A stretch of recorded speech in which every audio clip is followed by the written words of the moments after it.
সকালে ঘুম থেকে উঠেই মাকে দেখছিলাম না, তাই মা কোথায় গেছে খোঁজার জন্য গরু ঘরে গিয়ে দেখি মা গরুর দুধ দোয়াইতেছে। মাকে বললাম, মা আজ গরুর দুধ দিয়ে সেমাই রান্না করব। মা বলল, ঠিক আছে, তাহলে নারকেল পাড়া নেই, তুমি গাছ থেকে একটা নারকেল পাড়ো।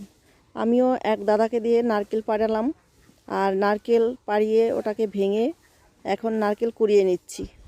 Hello everyone, welcome to Rama daily blog. সবাইকে নমস্কার, গুড মর্নিং, শুভ সকাল।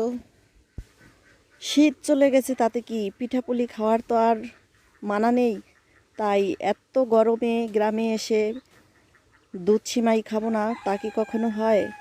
নিজেদের গরুর দুধ খেতে তো মন চায়, তাই তো আজ সিমাই রান্না করব। এর জন্য আমি নারকেল ভেঙে নারকেল কুড়িয়ে নিচ্ছি। অনেক দিন পর আজ নারকেল কোড়াচ্ছি, ভালোই লাগছে। ভেবেছিলাম পারবো না, তাও চেষ্টা করেছি। এই দেখো আমাদের গরুর দুধ এখানে 5 লিটারের মতো আছে। বালতিটা অনেক বড় বিধায় বোঝা যাচ্ছে না। তা আমি এখান থেকে 3 লিটারের মতো ঢেলে নিচ্ছি আর বাকিটা রেখে দিচ্ছি। এখন এই দুধটাকে এলাচ আর তেজপাতা দিয়ে বেশ কিছুক্ষণ ফুটিয়ে নেব। তারপরে দিয়ে দেব খেজুরের গুড়। খেজুরের গুড় দিয়েও অনেকক্ষণ জাল করে নিব।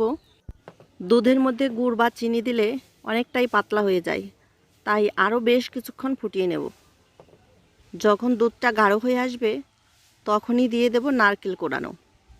সেমাই রান্না করা খুব সহজ একটা রেসিপি, তাই আমি কিভাবে রান্না করি সেটাই আমি শেয়ার করলাম।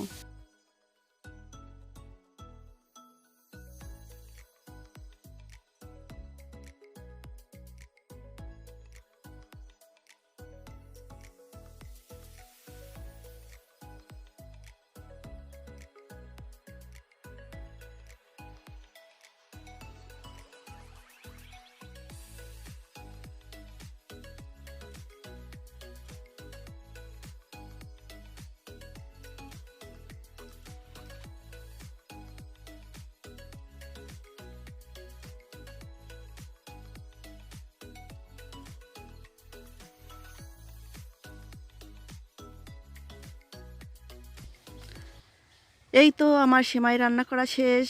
আজ সেমাই খুব টেস্টি হয়েছে, কারণ খাঁটি গরুর দুধ দিয়ে রান্না করেছি, একটুও কিন্তু জল দেয়নি, তাই খুব মজা হয়েছে। ছেলেরা তো খেয়ে খুবই আনন্দিত।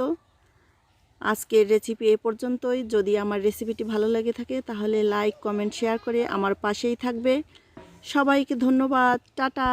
আর হ্যাঁ, এই উত্তপ্ত গরমে সবাই কিন্তু সাবধানে থাকবে। ফ্রিজের ঠান্ডা খাবার একদমই খাওয়া যাবে না। একবার যদি এই গরমে ঠান্ডা লেগে যায় তাহলে কিন্তু ওষুধেও কাজ হচ্ছে না।